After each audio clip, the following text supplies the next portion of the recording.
Okay, not. Probably aside. Yeah.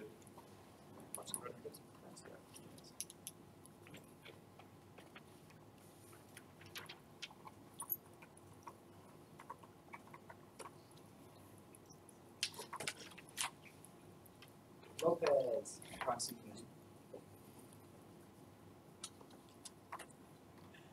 Elmore. Here. Clum. Here. Elvidekis. Here. Schumann. Here. Rogers. Here. Bottom. Here. Real. Here. Barthel. Here. McBride. Here. Auden. Here. Roder. Here. Vite. Here. Cordelis. Here. Bolsher. Here. Knight. Here. Stevenson. Penning. Here. Heinricher.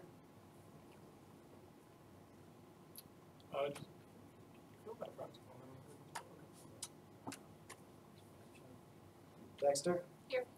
Spillman. Here. Awesome. Is there a motion to approve the proxies? Dexter. Motion to, is there a second? Second. There's a motion to approve the proxies made by Dexter, seconded by Barthel. Discussion. All those in favor? Aye. Opposed? Okay. The agenda today. Do you guys have any corrections or additions to the agenda? We have 4 open floor guests and 7 resolutions. Seeing none, it passes by unanimous consent. What about minutes from last week? Did you guys review them? Jake sent them out this morning. Any changes, corrections to those that you saw? Okay, also passes by consent. We'll move on to our open floor guest, Provost Kouros. You have the floor. I know Provost. Dr. Be there? Yeah, you can come right to the front. Dr. Kouros has been nice enough to come in and talk to us a little bit about what's going on in the office and hopefully answer any questions that you guys have relating to academics or other on this campus. So feel free. Good afternoon, Dimitris. I was with the provost here since August of 15, like that. It's almost 3 years. I'm a civil engineer by education that always worked in mechanical engineering. Been through a number of universities in the past. I started my career at ASU. Then I spent some time at the University of Wyoming. Then the National Science Foundation. Then Texas Christian University. And yeah. So I don't have an agenda. Is there anything in particular you would like to talk about? Sure. Do you guys have any questions right off the bat that you'd like to ask? I'd be interested if you want to talk a little bit about the honors program that started. You know, as Right, an upperclassman, I don't hear a lot about that. Okay. So I'll talk about the honors, but you reminded me about something else. One of the issues that I consider here most important is what's going on with advising and what has been going on with advising in the past, which I thought wasn't up to par. So with student development, we have worked together to improve student services overall, but particularly look at advising. And that's how we started this advising week. I don't know what effect it has in different departments. I think different departments do different things. But the primary purpose of that was just to focus the mind, both of the students and the faculty. I think this is an area that we can do much better. And we're floating ideas around. Some people say, have everybody advise, every faculty.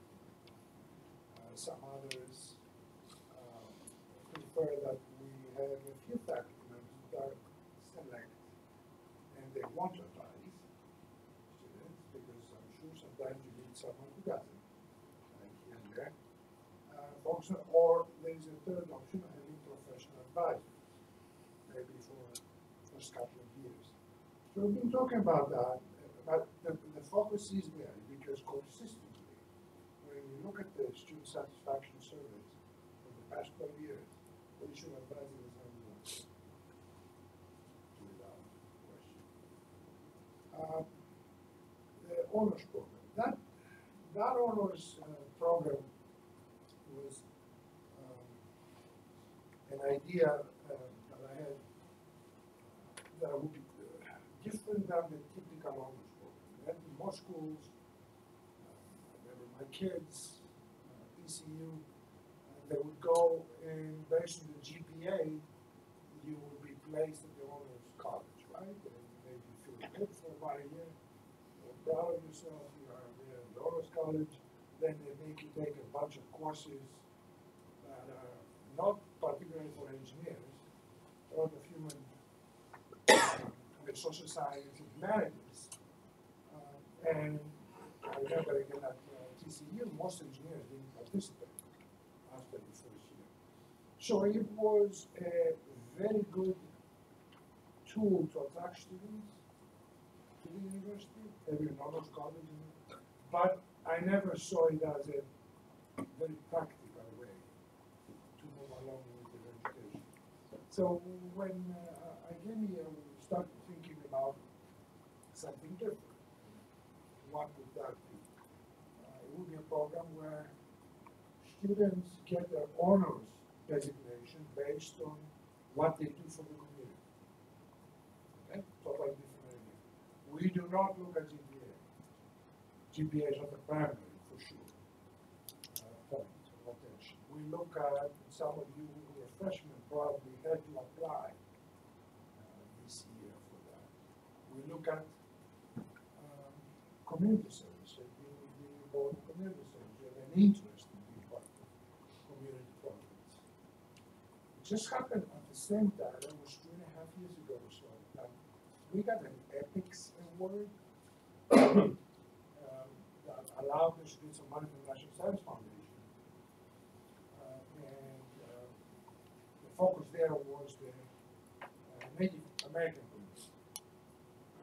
So these two events, putting the honors program together, the EPICS program allowed us to start working with the first class of honors students that came in last fall.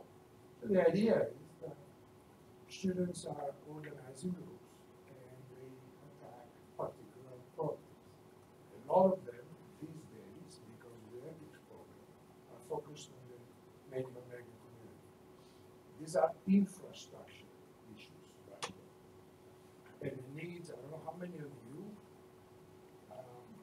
that come from the reservation have been at the reservation or visited the reservation, but the needs are extraordinary. Something I cannot forget. I was told that we got there the first time was that the reservation is about the size of Delaware. Delaware has 11,000 cell towers. The reservation has 4. What that means in practical terms, a lot of people get killed, get in accidents, and die without being able to get any help. There is no fire protection. Other limited protection they have for the government structures. The needs when it comes to health, other citizens, is just extraordinary. So, what can we do about that? We can help a little bit, right? To the extent a university like ours can help. So we have 7 groups, 7 or 8 groups already of all those students and the EPIC students who work on projects on the reservation. But we're not limited in this honors program to work on the reservation. We have teams that can work for non-profits in town, but also for-profit companies. The business in town that does work related to engineering is a very legitimate place where students can work. The experience, I think, is pretty extraordinary. Imagine to have an opportunity during 2-3 years to work in your community and help, whether it's for profit or not, solve problems. The other thing I thought originally of being very attractive is that many of you who come out of state might find this place, after getting to know the community, very attractive. Because, you know, when we all left high school, how much work have we done outside school? Well, at the place we came from? Pretty much nothing, typically, right? But when you have a student, a university student, who gradually develops more and more skills that are needed in the community, and he or she goes out and works in this context of the honors program, the student might become familiar with the environment, knows who to talk to, knows people who work in the town, like Rapid City, and he or she may decide to either work for someone here or start their own company or live here. And for purposes of economic development for this city, that's very important. Okay. So I can't see anything wrong with this. And the difficulty, of course, is with putting it together and learning from the experience and so on. So Scott Kenner, Dr. Kenner is the chair of the Department Head of Civil Engineering, is running this effort. Jennifer Benning and Adria Sorvek are very much involved in this effort. Okay? So that's the order. Yeah. Any other questions you guys have? Yes. Just going on that, do you know if that's a pretty unique program to us, or are there a lot of universities who are doing it like that? I know many, none, actually. Maybe I missed something, but I don't know of any university that has an honors program like this. Because, you know, we thought about the typical honors program, but the vast majority of the students who come here would be in an honors program somewhere else. See, we are what, 2,400 or so undergraduates? What's the meaning of an honors program such a small? 78% would be honors students at SDSU.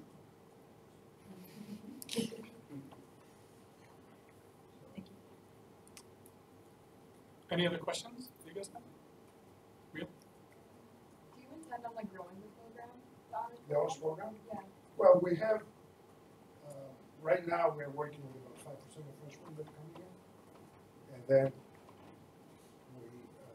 these freshmen are joined by second and third year students. There's a series of courses, ethics courses that related to design that they need to take. The growth will depend on the availability of projects and advisors. In other words, I don't have any upper bound. As long as projects come in and we have advisors to support projects, then of course we can expand it. And ideally, a lot of those projects will transform into senior design projects. Because it is not very appealing for a student who is already loaded with a very rigorous curriculum to have to add another, God knows how many hours, to work on an honors project if that is not connected somehow with the curriculum requirements. Okay, so counting these courses as part of the curriculum and hopefully counting the project as part of the senior design project would be the ideal situation, so people will delay. We already have enough to do in these 4 years. How many of you are using the services of the Student Success Center? Just so I have an idea. Anybody? Do you know about the Student Success Center? It would be very important if you can communicate that knowledge to the newer students, to the freshmen. Because transition to college, as you know, is extremely difficult. And this center and its staff are there to help. And they are pretty good at what they do. Tig is great. The pre-health advisor is very good. She knows what she's doing for those of you that are interested in health-related professions. And Lisa Carlson person full of ideas that is there to help. We are looking very carefully at student surveys. We are looking very carefully at the performance of students year after year. And there is a very concerted effort together with student development to make it as easy as possible for you to continue from year to year without major difficulties. Particularly the cohorts, first to second year, are extremely important. We have a lot of first generation students. Sometimes there's not a lot of family support. You all know that many of you have to work, right, outside the university. You need the support. So going to a coach, whether to Tiger, or at least I'm talking to them in addition to the counselors that we have here in the survey, is very important. Getting to groups that support each other is very important. Having like senior students helping the underclassmen is extremely important.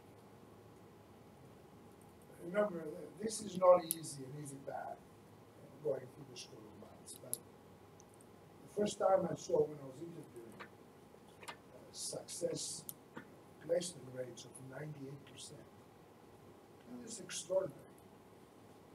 And these are not fake numbers, somebody went to work for an unrelated job. No, these are either engineering jobs or going to graduate school for continuing education. So it's an extraordinary number. And I don't have to compare it to Harvard, it doesn't matter, just the number itself. And out of that 98%, there's a few people we cannot reach. So these numbers would have been even higher. So at the end of the day, this is a preparation they're going to have that is extraordinary. But everybody needs some help along the way to get over the initial difficulties, or there are a lot of students who go through personal problems, right? Family issues, other personal problems. There are tools over here to help them go through that. So let's use them. I guess just really briefly, to kind of close, are there any department changes that we as students should be aware of? We're bringing biomedical. At least we have, in the meeting a couple of weeks with the Board of Regents, we have an intent to plan, which is the first step in proposing a program at the Board of Regents for undergraduate biomedical engineering program. That will become part of the already existing graduate program. We have a master's and a PhD in biomedical engineering. That program will be jointly done with USD. Okay? And we do have a pipeline with USD already, a lot of connections with medical school already. So we'll see how it goes. We will probably connected with the nano program right now, because there are a lot of faculty in nano program that are interested in bio, and we'll see the growth. If it grows, we will probably have to form its own department. But that's the idea. Awesome. Well, thank you so much for coming in. Okay, my pleasure, anytime. Thank you.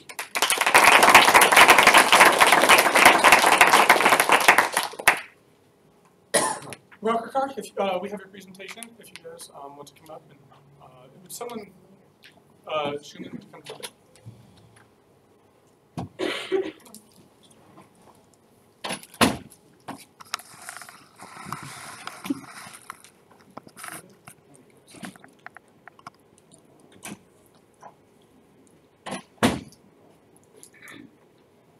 Over here, if you guys just use the keyboard. And you can turn the lights down.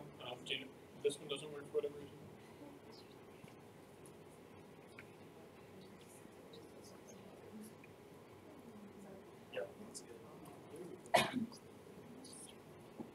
Hey guys, my name is Austin Yerke. And I'm Nick Moen. We're here to propose a rocker car club. So this club will be dedicated to people who love modifying cars, driving cars, car culture, and everything in between. It really is a very broad scope. So right now, we're proposing, I'm going to be the president, I'll be the vice president. and right now we also have a treasurer. His name is James Gormley.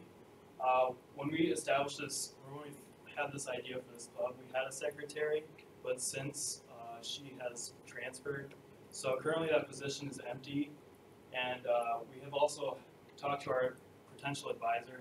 His name is Professor Knudsen. He sounded really excited about the club. He had to actually show us his huge collection, so he was really excited for it. As for members, right now we have mostly have freshmen. That's when we initially did our searching, and we really haven't done much searching since then.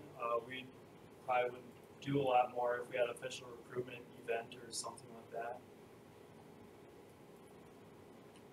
So in our club meetings, we have a lot of different things we can do with those. For one, we help each other with car problems or different projects with cars that we're working on. We can also have workshops to teach more people who may not know a lot about cars what to do, because a lot of problem people don't want to join because they're worried, oh, I know a lot about cars. Well, we can help teach that, spread the knowledge, and build that way. Also, we can also have events to explore the Black Hills with the members, because we do live in a really beautiful place. Lastly, last meeting of each academic year will include the nomination and voting for new officers. It should be noted that we're going to give 1 full year of current officers to do it, so that meeting will be spring of 2019, the last meeting. Okay, as for events, we were talking to Professor Knudsen about events we'd possibly do for fundraising or for charity things. A couple ideas that we had was a spring and or fall car show. What would that do? Admissions for fundraising. We could also include some donation like coat drive or food drive or stuff for humane society stuff for them. We could also give prizes out to the participants, maybe top finishers, stuff like that. And it'd be nice to include the Rapid City car community. It is very large. I mean, I've gone to a few of just outside club things in Rapid City, and I'd say there's hundreds, maybe even 1,000 people that are interested in cars around Rapid City. Another idea that we had was the autocross race, and if you're not familiar, it's kind of like a big parking lot sort of area, and some people set up cones, and it's just like a time attack against yourself. There's actually a club out here that already does that, so maybe we could talk to them and kind of see if we can incorporate our club and their club together. If not, I mean, we kind of have facilities here. We could check and see if we'd be able to do that. But like the car shows, we could take donations and take just take admission fees and stuff like that for fundraising. And for our future soap funding, we will use that for different things like club t-shirts, club activities, and then the events that we mentioned. Some of the goals that we have for this club are just, like I said, creating a club for those passionate about cars, to help people who don't know cars that much, just to help them out, try to get a better understanding. And like School Minds thing is very popular here, is building connections and long-lasting friendships, because that's a big thing here. I'd also like to create a School Minds presence in the Rapid City car community. Going there alone, you kind of feel it's kind of intimidating, but I mean, if we had a group of people that went to these outside things, I think it'd be great. And like I said previously, just to give back to local organizations, to just say thanks, kind of, and just have fun in general. And I'd like to thank you for your time. Awesome. Questions? Yeah, questions for Rocket Car.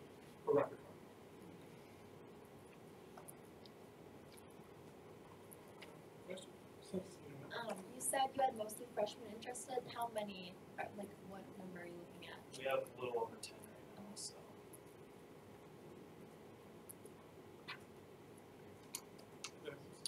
What are both of you guys' time commitments for next year's, like in terms of credit hours?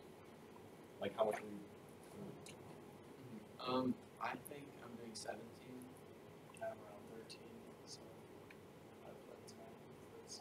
something I'm really passionate about. So. Me too. Senator Romo? Yes, I'd say I think it's a really good idea because there's definitely a lot of enthusiasts here at the school, and when you get started, I'll be interested to see how many other classrooms you get. Yeah, for sure. I know I talked to a few people, and there's definitely a lot of people here that like that stuff. So. Okay. Thank you guys so much for coming in. Thank you. And we'll have a resolution up later, and we won't vote until next week. Okay.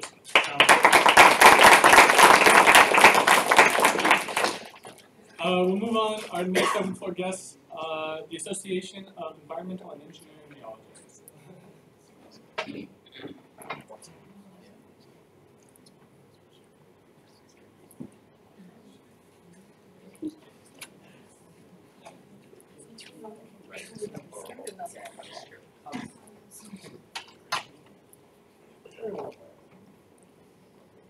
Go ahead. So we are the Association of Environmental and Engineering Geology, or AEG, as like you may have seen on some of the stuff. I'm the president, Brittany. Molly is our vice president. She's at rehearsal for the play, so you guys should go see her in it. I'm the secretary, Reverend Wes. And I'm the treasurer, Oklahoma. So this is the statement. This is a professional organization that you go into when you graduate, and this is the underlying statement of the whole society to top of it. So the nice thing about it, this organization, since it is a professional organization, it gets at least underclassmen that introduction to some of the things you could do as a professional, the ethics that go into your job, and just more experience. One thing I wish I had this organization around when I was a freshman, because I would have had my career figured out sooner versus my senior year when I'm getting an introduction to this association in my senior level classes. A lot of people do think it is just geologists, but we are in the Mile High chapter, which is based in Golden, Colorado, and most of the officers in the professional level is civils. So we are not just DOEs or geology students, so that does help. Something else that's really great about this is it offers a lot of scholarship opportunities. A lot of them have to do with field camp, and I know all geology and geological engineering students have to go on a field camp, so that really helped us out, helped a lot of students out. On that note, before you go to the next slide, I'm a freshman GOE, and I sat on a meeting before they had the idea to reopen the student chapter. And as a freshman, being able to connect with all the graduate students that go to those meetings has been really valuable so far, and I'd really like to plug in some more freshmen because I have a much more broad idea of what kind of career goals I'll have in the future. We have a lot of, I guess it might be the next slide, but yeah, I just wanted to mention that as a freshman it's valuable.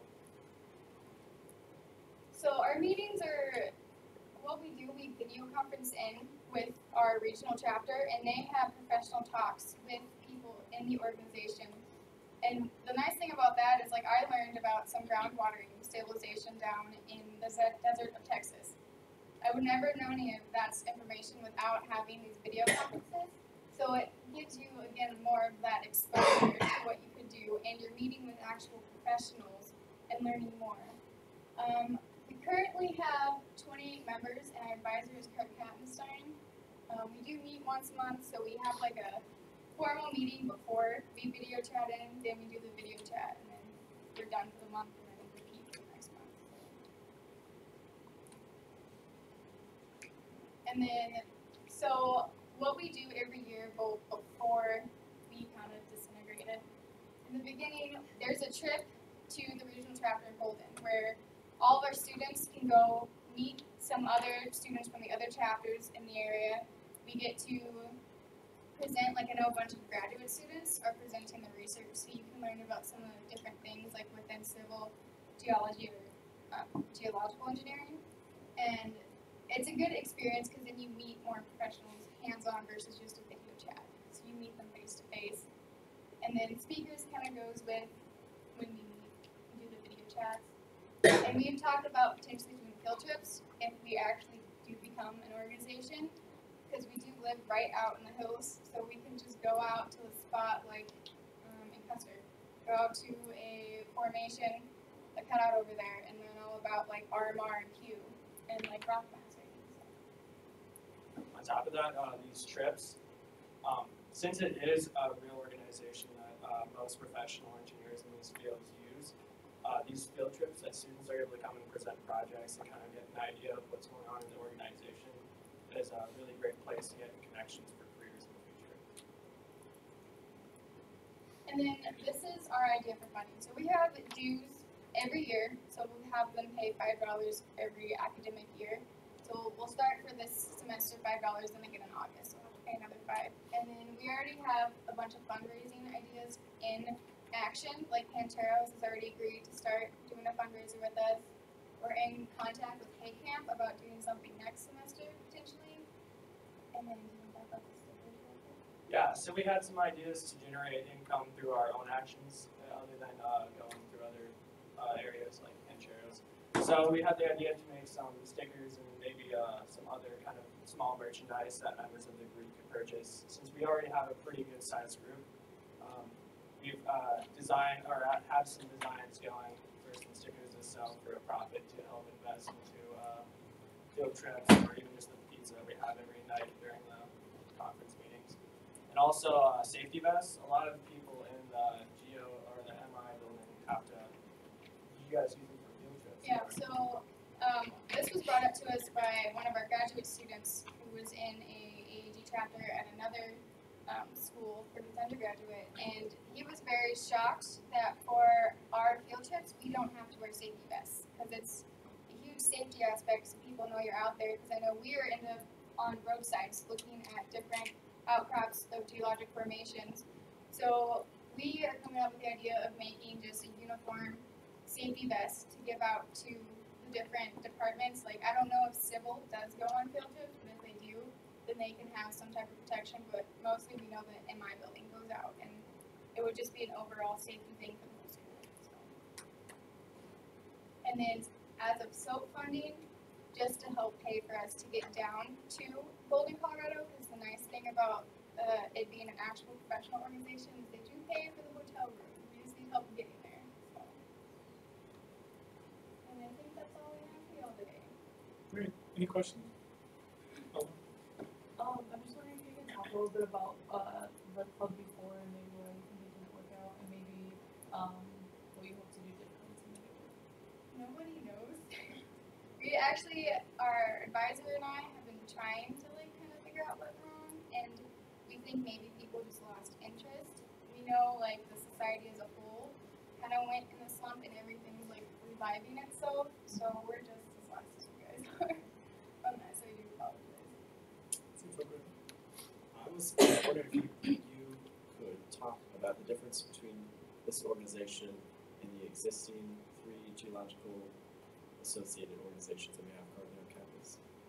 Which other 3 are you? We have Society of Economic Geologists, Tech Geological Association, and the Association of Petroleum Geologists. I guess I can compare us and the petroleum one. Between us two, we are more diverse. We are able to go into more than just geology. Like, we do have the civil aspect of it, whereas like petroleum can go a little bit broad more, benefit to them. But with us, I guess, we're not stuck with geology, which is something I know that our department has talked about. Like, we need to broaden and like show how, like, at least with GOEs, we're not just geologists. Like, we can go into multiple different fields. So having this organization benefits us, and then other like civils could also do a lot of geological engineering. So I guess it just helps show at least the civil department like there is other options that they can do. And then a follow-up would be, do you have any statistics on how many members of your organization are part of these other geological organizations? I do not. I didn't think of that, but I can do it and then give you guys. We have a meeting this week, so I can email it to one of you guys. That'd be great. Yeah, and just constitution would be fine. Any other questions? Okay, thank you for coming in. We'll see the resolution later. And finally, we have the Association for Women Geoscientists.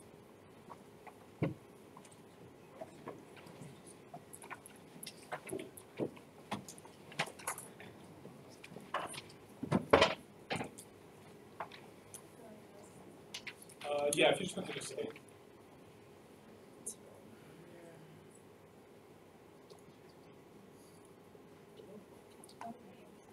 My name is Brooke, and I'm a graduate student here at the School of Mines. I am a PhD student in geology, and I am here to present to ask if the Association for Women Geoscientists can become a club here on campus.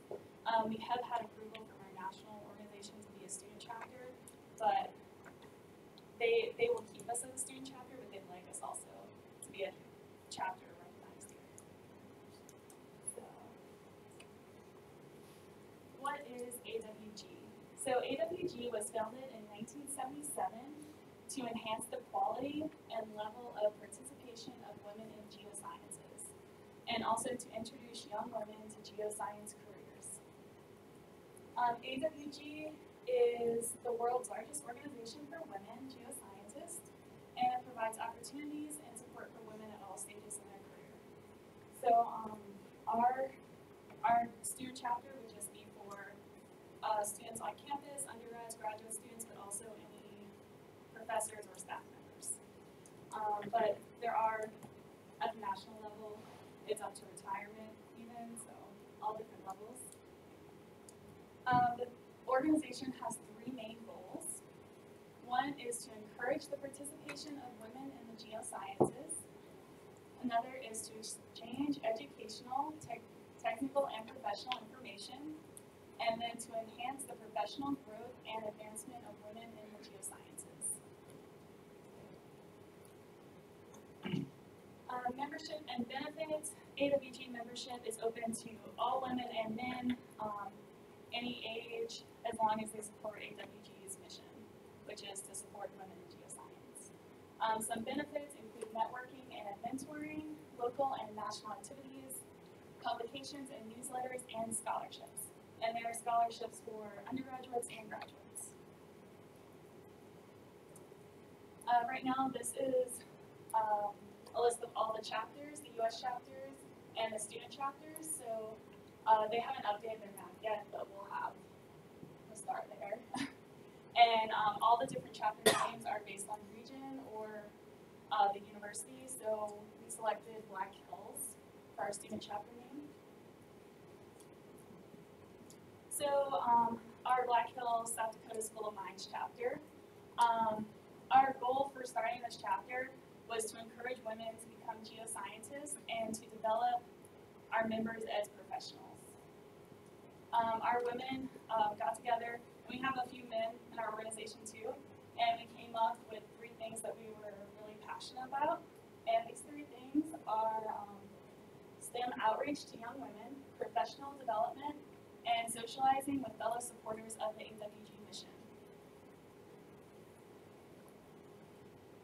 So based on those three things that we were passionate about, we came up with 3 committees, and every member of our chapter gets to pick which committee they want to be a part of and create events or activities toward supporting those missions and goals. So we have the Professional Development Committee, which provides resources and programs. And these include mentoring, seminars, workshops, conferences, and webinars. And we also have an outreach and field trip committee. And they will create, initiate, and coordinate outreach events. And then our third committee is recruitment and social. And this committee will develop programs and events for the recruitment and retention of members.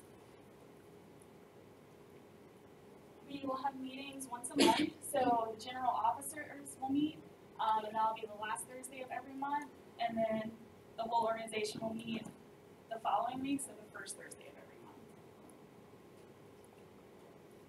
And here are our elected officers for this year, or for the spring semester. In April, we will hold elections again, and have a whole new set of officers for the fall and spring next year.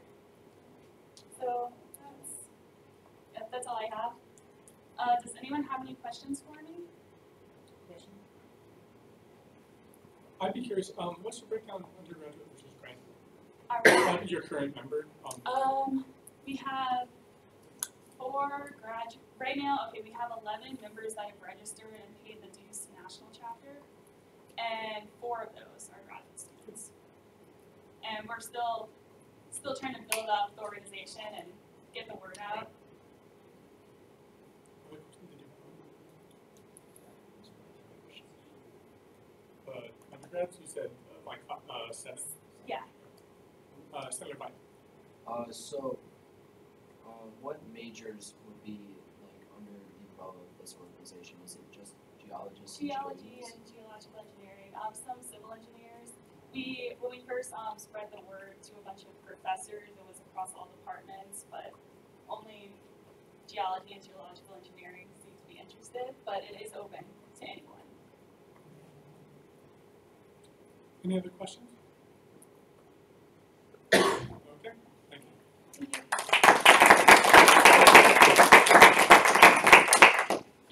All right, we have one resolution from last week, which is GSS supplemental request. Sherman, could you, or yes.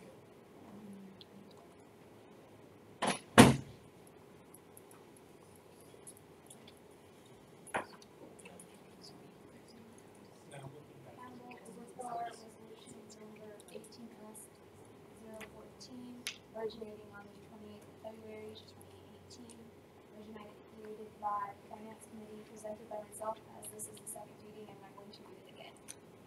Discussion on this resolution.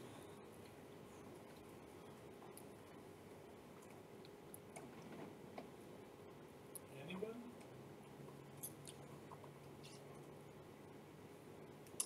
Senator Real. Sure. Yes. I have a bunch of notes.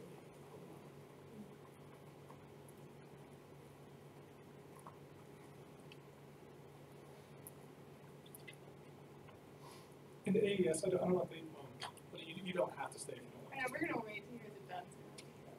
Oh, you're more than welcome. It's on.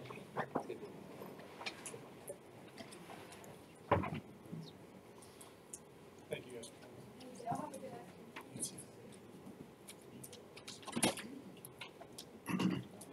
Okay, so I have my notes on this. So this supplemental is essentially to cover the expenses to go to a workshop in Sioux Falls called It's All About Science.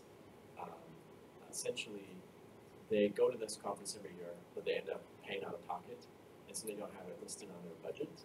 But this year, they wanted to have SOAP covered because it falls under a conference expense, which could be considered a SOAP expense.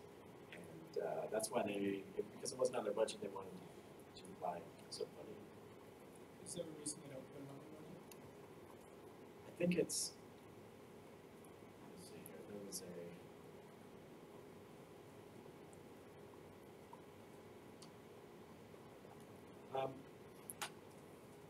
typically they pay out of pocket. Also last year they received a significantly less than they asked for. Actually 19% of what they asked for they received. So that was another reason why they didn't have enough money. Then they also did a fundraiser that had very poor turnout and only fundraised $40. That was meant to pay for this event, but obviously it couldn't. Any other discussion on this resolution? Is there a motion? Senator Schumer. Senator Elder. Motion to approve. There's been a motion to approve made by Senator Elmore, seconded by Senator Barthel. Discussion on that motion? Okay, we'll move on to roll call vote as soon as Jake is done. Hey. Alright.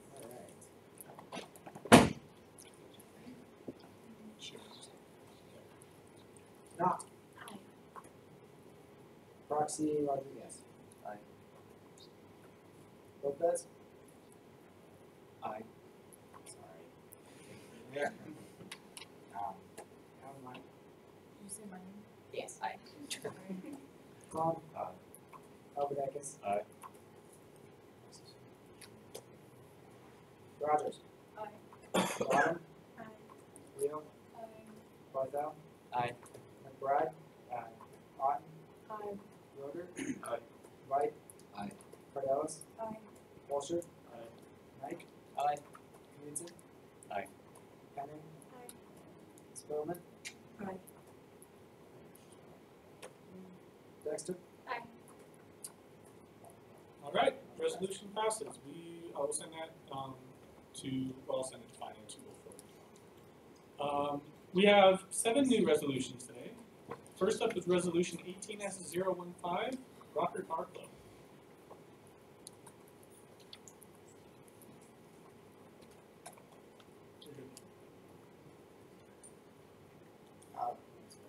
Oh, sorry. I was just like, go whenever you want.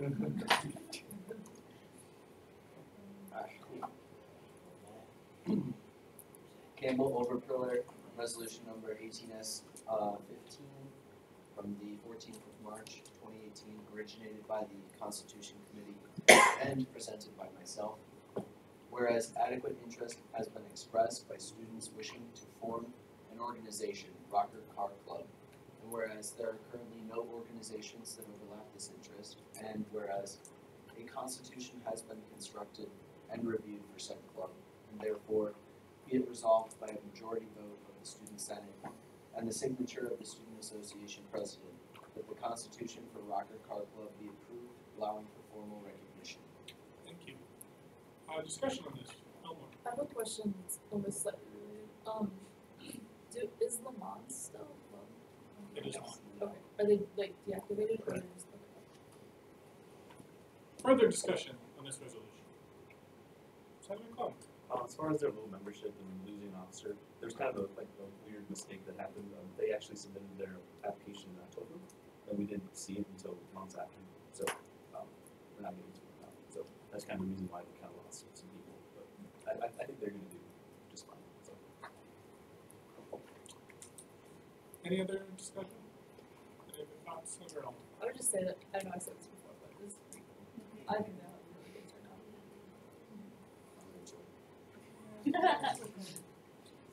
Anything else? Okay, we'll see you next week. Resolution number 18S016.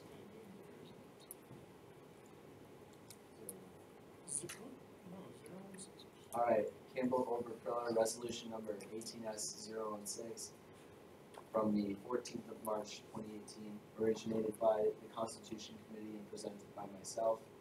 Whereas adequate interest has been expressed by students wishing to form an organization, Association of Environmental and Engineering Geologists, and whereas there are currently no organizations that overlap this interest, and whereas a constitution has been constructed and reviewed for said club, and therefore be it resolved by a majority vote of the Student Senate and the signature of the Student Association President, that the Constitution for Association of Environmental and Engineering Geologists be approved, allowing for formal recognition.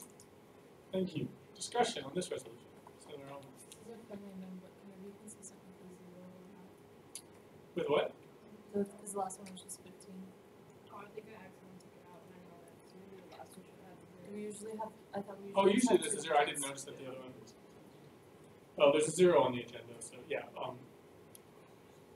There's usually There's usually one. So you'd like to friendly amend the other one. Sounds good. Okay. So discussion on this resolution. Senator Cardelis. We do have a lot of clubs for geos, but I feel like we should have asked how many are actually civils in that club. I'm thinking about it, but I feel like this one's a little bit broader than all the other geo clubs. Even though we already have 3, I don't know if we need 5 geo clubs. Senator Okay. Oh, sorry. Senator You looked at me! I did not. Okay, I think this is like a professional organization and everything, and the fact that like they have field camps and stuff, it's like super beneficial to the actual students. If you want to talk about Senator Elmore. I agree with like a little hesitancy about there being so many, but I don't think there's very many clubs for environmental stuff on campus. I mean, it used to be a whole major, and now there's like nothing. I mean, I'm not involved in anything, so I think that aspect of it is kind of nice. Senator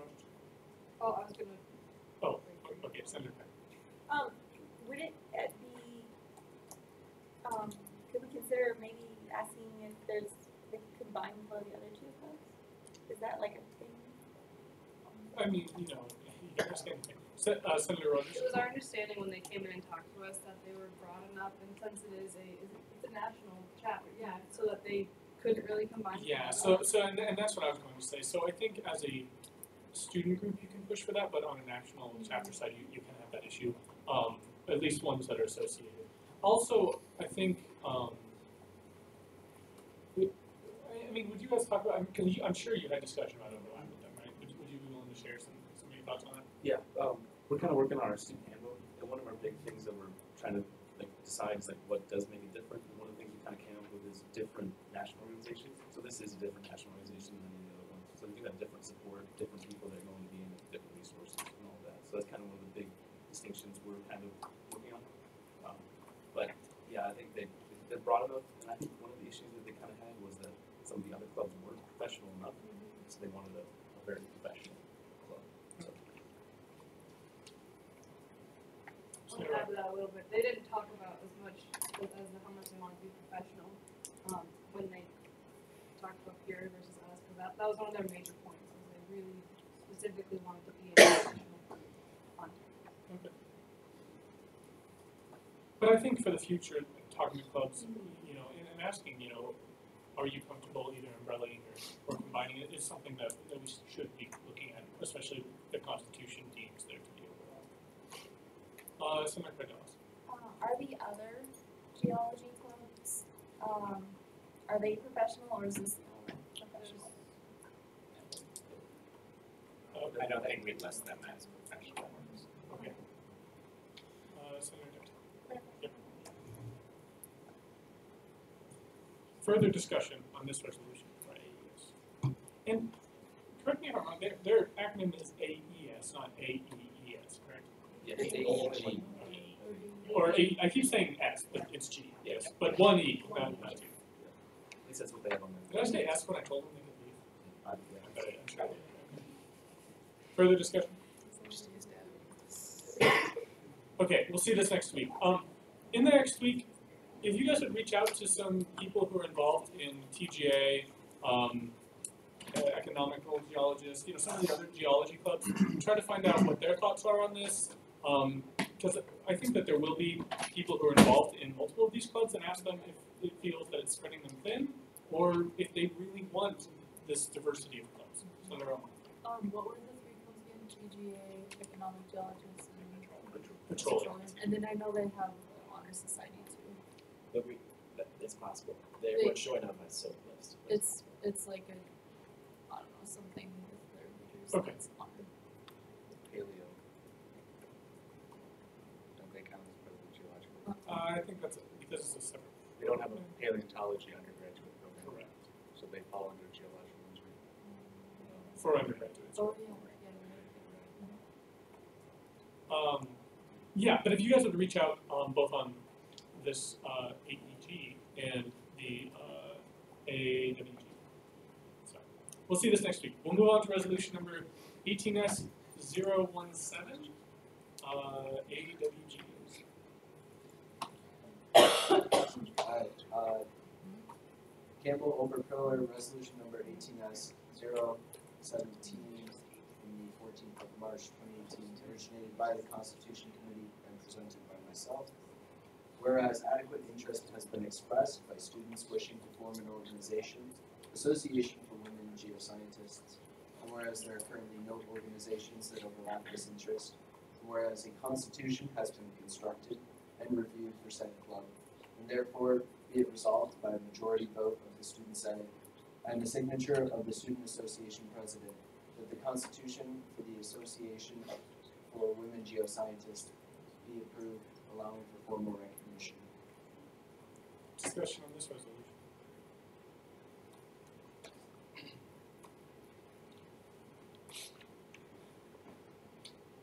Senator Reno. What's her name? Brooke. Yeah, she had a lot of instructors who love her organization.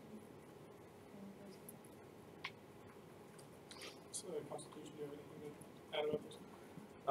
Yeah, they kind of have an interesting situation. They like applied for the national organization and became like a club, like a recognized club without having to go through us, which is kind just want to be able to use our resources in the building, so. Further discussion? Is your hand up? Yeah. Yep, go. I was gonna say, I think it's a good club. I don't have any issues with it. I do notice though it's the same group that has created a lot of clubs, the same leadership. I think before years. They've created, I think, at least 2 or 3, maybe 4 clubs. So they're active.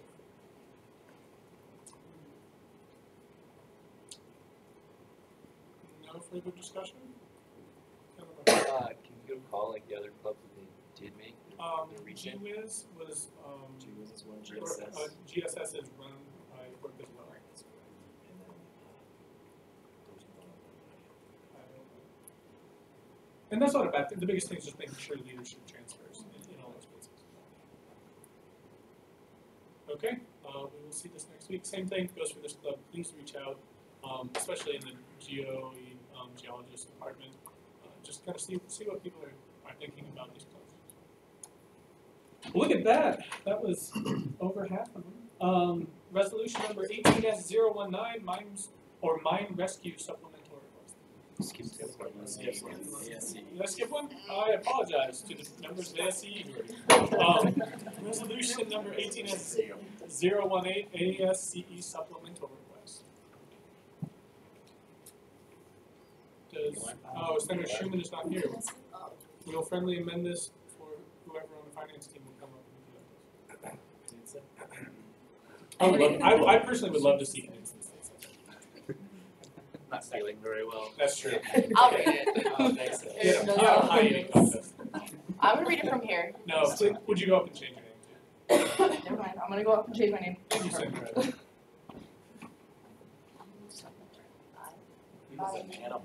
He's like a bear attacking. I know. I was like this. I think that there was some Resolution, or Campbell Overpiller Resolution number 18S018, 14th of March 2018, originated by the Constitution Committee and presented by myself, Senator Spillman. Whereas the American Society of Civil Engineers, ASCE, has approached the Finance Committee with a supplemental request for funds for assistance in hosting the Rocky Mountain National Conference here at SDSMT, or SD Mines. Whereas the appropriate paperwork has been filed with the Finance Committee, and whereas the Finance Committee has deemed $5,000 an appropriate amount to allocate to the organization, and therefore be it resolved by a majority vote of the Student Senate and the signature of the Student Association President that $5,000 be allocated from so perverted fundings to 4SA 003 to ASCE. Discussion on this, Sabo Grogan. Okay, so I want to talk a little bit about it. It's obviously the biggest request that we presented so far this year. And to kind of go into a little bit of detail what this is, they're planning a big conference coming up in a couple of weeks actually.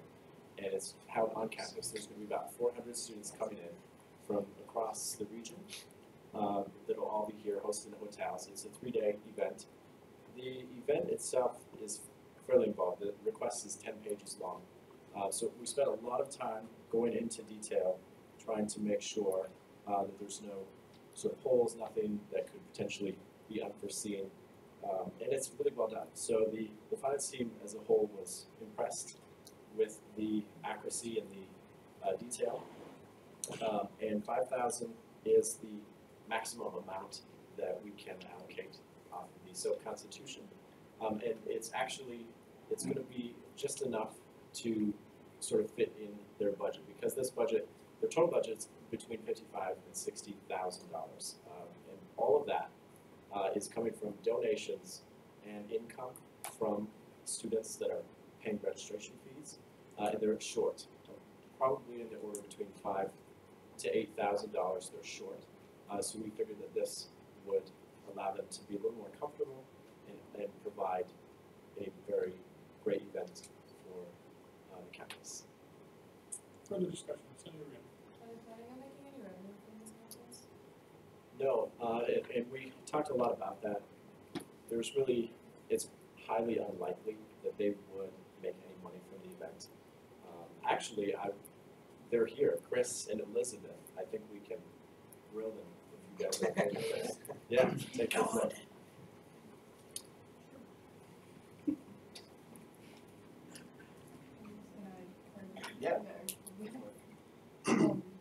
Are you guys planning on making any revenue from it? So in the long run, the overall cost of the entire event is, like you said, somewhere between $55,000 and $60,000. We can recoup around $30,000 of that from registration fees. This year registration is down a little bit, so we're not recouping quite as much as we thought.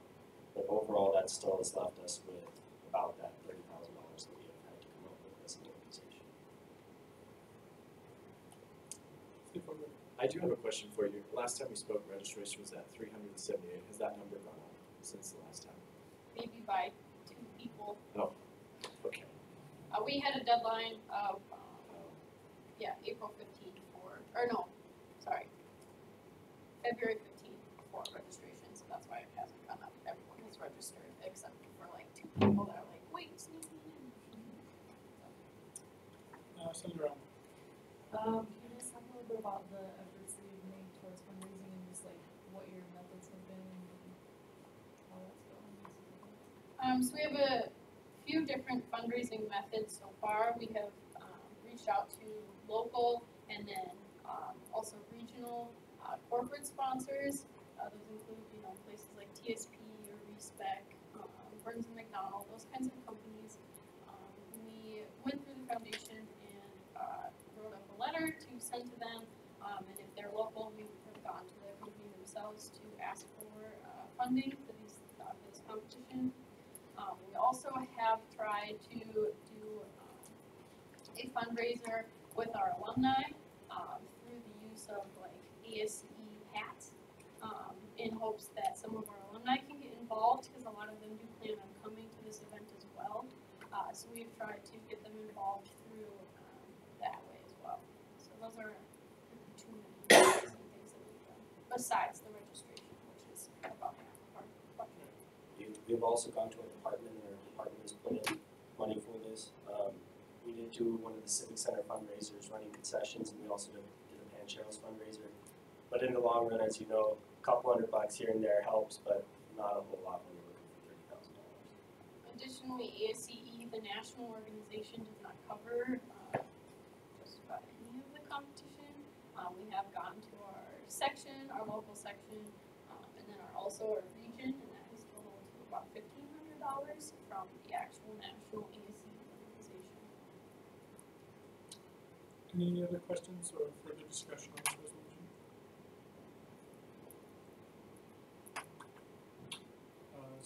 Is this just a 1-year thing? Will it move next year? Or? Yes, Okay. they go through the list, so in 15 years we might have a chance to host again, but this is our year. So. Awesome. I had a question. How far beforehand did you guys know that this event was going to happen here? I think they plan maybe a year or 2 out, so we've known for a little while.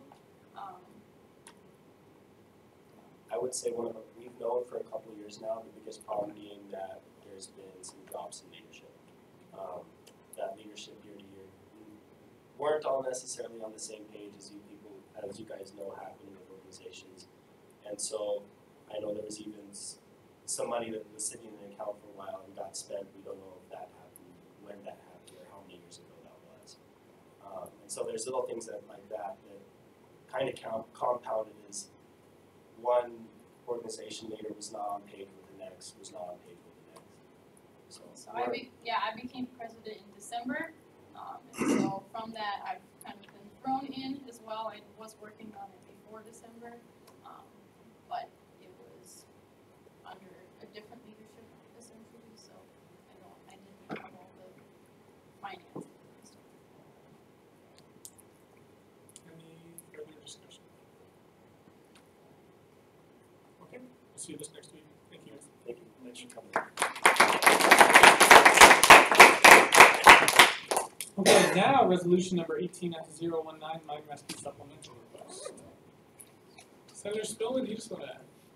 Oh, this is Ms. Cardell. Resolution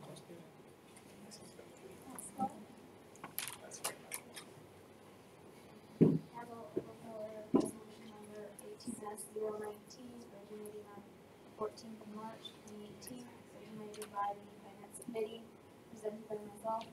Whereas the mine rescue team has approach the finance committee with a supplemental request for the funds to help cover the cost of several one-time equipment upgrades, whereas the appropriate paperwork has been filed with the finance committee, and whereas the finance committee has deemed $2,430 as an appropriate amount to allocate to the organization, and therefore be it resolved by a majority vote of the student senate and the signature of the student association president that $2,430 be allocated from the self-reverted funds account 4SA00329 Rescue Team.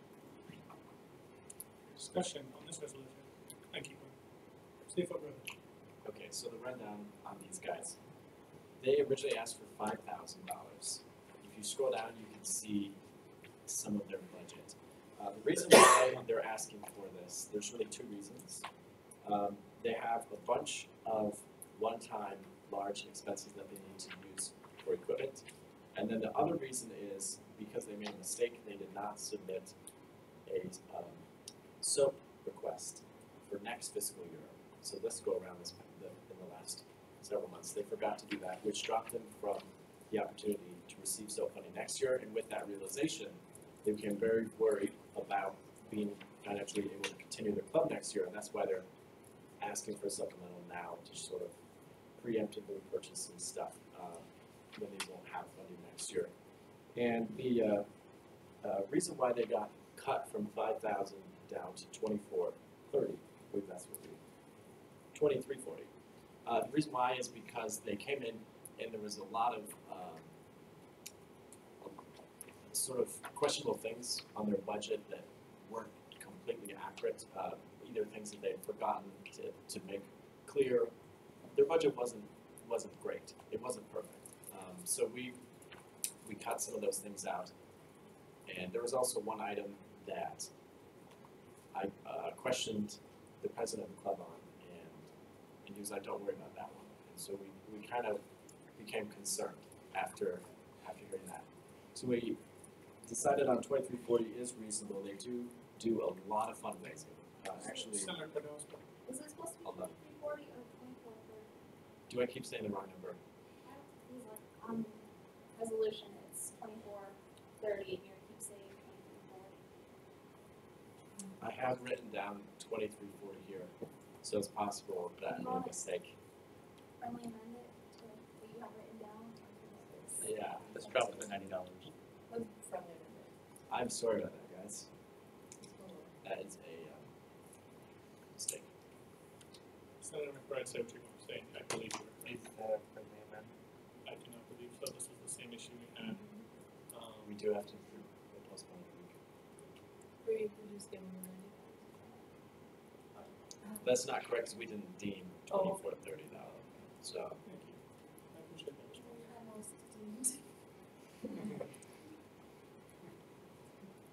Okay. Yes. But anyways, yeah. that's essentially the rundown. If you have questions, let me know. Senator Ray. Have we ever granted money just out of the fact that they kind of messed up and forgot to do so? Have we ever done this before? Well, unless you. I mean, I can recall formula team got kind of the short end of the stick one year for finances. They came in with the supplemental not because they made a mistake. That's true. I don't know if that's ever happened. The thing about making a mistake is they can't request the funds in that fiscal year that the SOAP funds would have been given to them. So because they realized before we got to that year, they requested funds in advance. So they kind of snuck around it. But it's legal within our constitution. Senator Fields. Ezra, you can correct me if I'm wrong, but they didn't submit a budget at the end of last semester, and they didn't show up for the SOAP presentations. That's correct. So, and they were emailed multiple times No, they were not. with no response. They were not. They were not emailed. Because they didn't submit the application, so they didn't get on any email lists. Okay. But they were emailed before.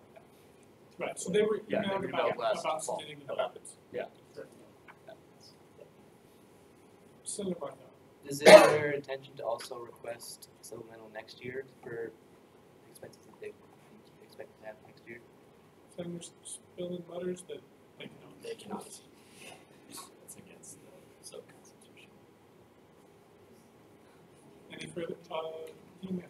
Just for historical perspective, some past senates, when this situation would come up, because it has come up before, what they did is they automatically docked them 10% of what they would have been awarded. Yeah, I'm just like worried about like the whole like mentality of like they don't get any repercussions for messing up. Oh, they Yeah. took heavy hits on that budget. What is the, like in past years, what have they asked for as their budget, just like if you know? What is it, a lot? What is It's it? a lot. It's on the order of I think 5,000 to 10,000. I'm sure they ask for. We saw the budget this year, it was around 15. Yeah, It was pretty high. It's It's about large. $15,000. Further discussion on this resolution? Seeing none, we will see it next week and on the weekend. Okay, resolution number 18S020, HHPV, supplemental request. I would like to friendly amend it if it says that. It says HPV. But they changed their name to be HHPV. For the reason that HPV is. Campbell over to the resolution. And if you put hard rocker before human, And then also at the end. At the end as well.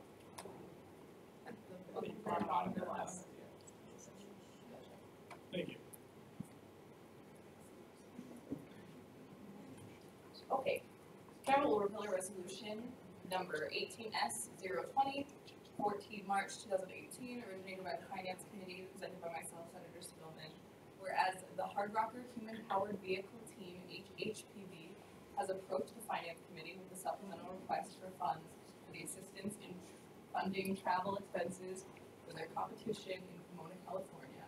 Whereas the appropriate paperwork has been filed with the Finance Committee, and whereas the Finance Committee has deemed that $2,049 as an appropriate amount to allocate to the organization, and therefore be it resolved by the majority vote of the Student Senate and the signature of the Student Association President, that $2,049 be allocated to the Soap Rupert Funds account 4SA003 to Hard Rocker Human Powered Vehicle Team.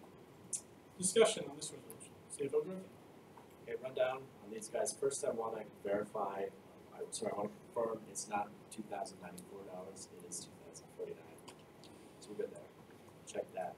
The reason why they're requesting this is they have two main reasons. They have a trip in Pomona, California, and they're originally planning to drive a straight shot without any brakes. It's a very long drive, but they realized that they actually can't do that with the school vehicle, so they have to stop and get a hotel, and they didn't budget that. So that was their first expense. The second expense was a tubing, 4130 tubing. It's a certain type of metal that they need for their car, and normally it's sponsored. They've gotten it free every year for the past 5 years, and then finally, all of a sudden this year, the donor backed out, and the steel costs almost $1,800. So that's what you see there. It brings up an interesting question, like how much do we have that comes back in a case like this? But we determined that it was fair to fund it. Senator Knudsen. Just elaborate on the metal thing. So they normally have a very specific type of steel that they use, and Ace Steel just donates that every year. And this year they changed the type of steel and just inferred from their budget that they would have it donated, and Ace Steel doesn't make that kind of steel, and so they weren't able to donate it, and so they were just out that steel and they had to pay for it. Pocket. So, and then they had some trouble even allocating the steel because without a credit card, nobody would let them buy it. So they had to go through like a bunch of hoops and jumps and stuff. So by the time they really had a solid look at what their budget actually was, it was a little further into the spring here than they thought. So their time for getting funding was a little bit less. They have done fundraising, if I remember correctly. Yes, they've done a nice amount of fundraising, about 1,600 so far. The trip, I don't have the exact date, but I think it's only in like 3 weeks. And so they were like desperate for this, to get this supplemental. Senator McBride. Question for CFO, how much will the benefit accrue from the account if we approve all of these? Great question. I was going to talk about this in my report. We have $900,000 in our report account. Okay, but I'll go into That's, more detail. well, is that including concert? That does, that, the concert actually has not been deducted. Once it is. Right, it'll that's be what I'm saying, $840,000. but like, we have also approved $170,000 for the concert. Or, I don't know the number. Do you have further questions? Okay. And I'm gonna have to check on the HH, I told you guys to correct that. I swear that we had a resolution that came through to change that, but you remember it? See, they definitely came in. But on everything that I see, it says HPV. So we'll have it sorted out by next week. Yeah. So, further discussion on this resolution. Seeing none, we will move on to our final resolution of the day, which is resolution 18S021, GAF recommendation. Already got no small. Oh, Senator Vincent.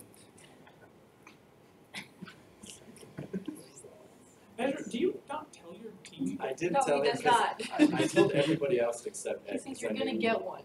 I knew that Ed would not allow it if he knew about it beforehand. So. Alright. Campbell Overpiller, resolution number 18S021, March, 14th of March 2018, originated by Finance Committee, presented by myself. Whereas the Student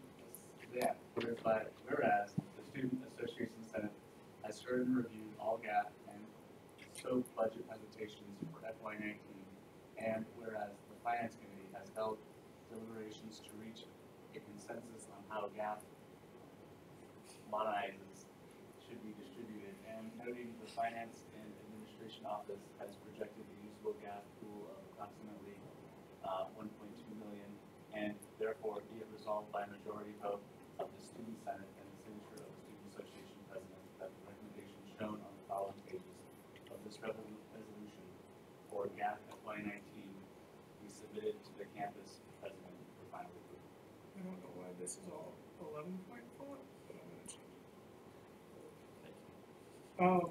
Okay, so let's look at the recommendations.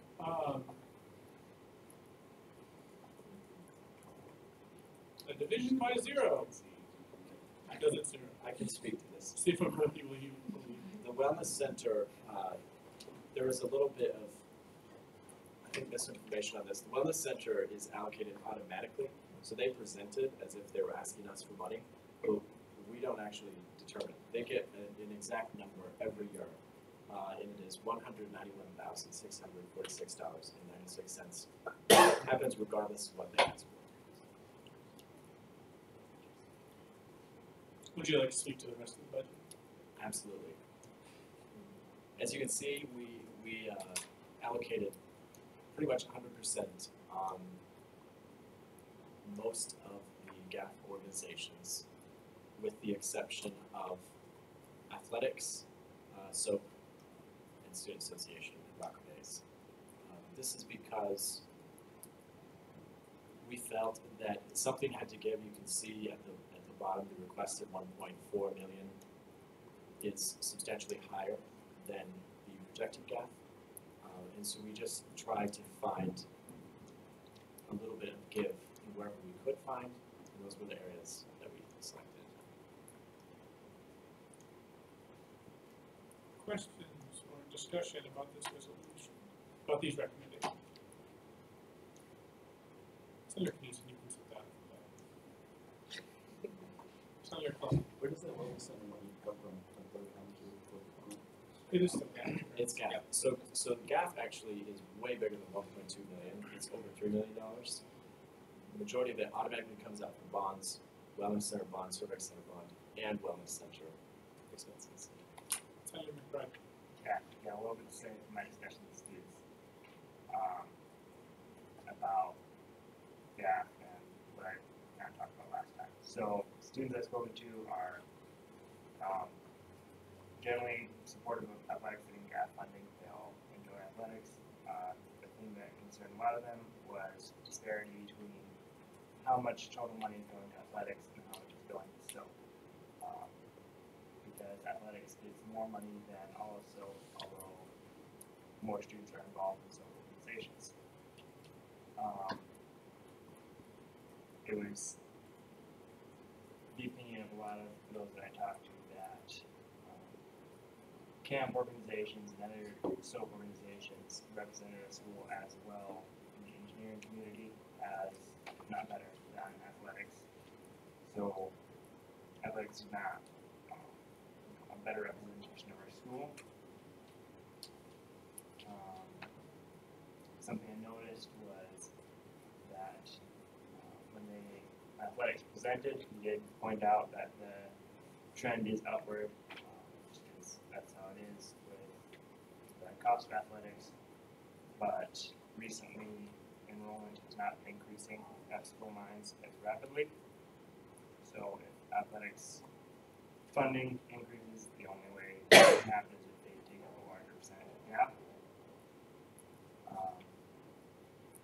So the three conclusions from that were a consideration, I think, for the next Senate and this Senate for the remaining time we have.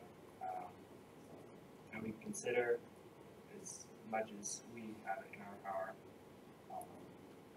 if athletics gives a better return on investment than other SOAP organizations, to justify that the larger amount of money being spent there. A suggestion is limiting athletics to receiving no more from GAP than SOAP does, or setting a fixed percentage of GAP that goes to athletics. And finally, just a question, and if the answer is no to the suggestion, is this budget going to be published so students can read it, and if not, I would suggest that it would. I believe every student can access our F-Drive. It'll be emailed out. Oh, it will be emailed out there. And before we get into this discussion, I do want to say one quick thing. As a university and as the structure of GAF here is much different than the rest of the state. No other student senate in this state has the jurisdiction that we are given with GAF money. Typically, the Senate does not have any influence over how GAF money is spent when it comes to items like this, like accessories. And so any conversations we're going to have about this, I want to make sure they're respectful, that we're grateful that we have the ability as students to have this influence, and that we're making sure that all the students are being represented. I know Dean Mann and Corey compiled some lists, and Corey's got it right in front of him. Go ahead, if you want to speak about it. So when you're thinking about these opportunities and when students are coming to campus, it's important when they're looking at opportunities of students finding their niche. And so what we did is we looked at member lists of all organizations, and so the total amount of it is going to be about 4,776. Obviously, that's more than our total student enrollment, but that's students being involved in more organizations. So currently, there are 274 students that are involved in athletics, 224 in faith-based organizations, 394 in camp organizations, 243 in our fraternity and sorority life community, 200 students in the music program. Our leadership and professional development groups are 127 because there's fewer of those groups. Special interest groups incorporated about a little over 1,000, about 1,016. Professional orgs honor societies are 1,618. Club sports are 426. Our multicultural groups are 157, and our student media groups are 53. So when you're looking at comparisons of groups, our athletic programs and the students that are involved, that is their niche, obviously, are pretty comparable to where other organizations, as far as membership goes, outside of those special interest groups and professional orgs and so comments about, I would prefer to move most of that conversation to open discussion. Specifically though, about this resolution, I would like to have, continued discussion on that. But we will come back to that greater conversation about GAP after. Senator Holt. I'm just kind of curious, so like the biggest drop in like requests to allocate these offices, so does that just due mostly to the nature of SOAP, like the fact that people ask for too much money, and then like that's like the most pliant as well? I was just kind of curious because like everything else is like 90% or above. If it's just that those things can't get less already, or if that's just where we like throw all of the odds and ends in. Yeah, it is sort of a philosophy perspective we need to have. That is what happens. The SOAP does get what's left over because the rest of these budgets are pretty stiff in terms of being flexible financially. And the other reason is that SOAP organizations do typically ask for more than realistic a lot of times, versus these GAF organizations are very precise about their budgets. Senator Fields. Just to answer your question, in the last 3 years, they have almost every time asked for twice the amount of money that we allot aside for SOAP at the very beginning. We kind of have a set number based off the total. So Heather Forney will give us like a total GAF number, and then they'll give us a recommended number for SOAP to kind of marker to hit. And then when all the SOAP budgets come in, they'll almost always be double that. A lot of organizations feel if they ask for more and they get less, that they still maybe got more than they would have if they'd asked for less and then got cut. So there's this kind of game that gets played. Yeah. Further discussion on this resolution. Keep in mind, this resolution is all GAF funding. So if we really want to have some conversations, the next page contains all the SOAP allocations.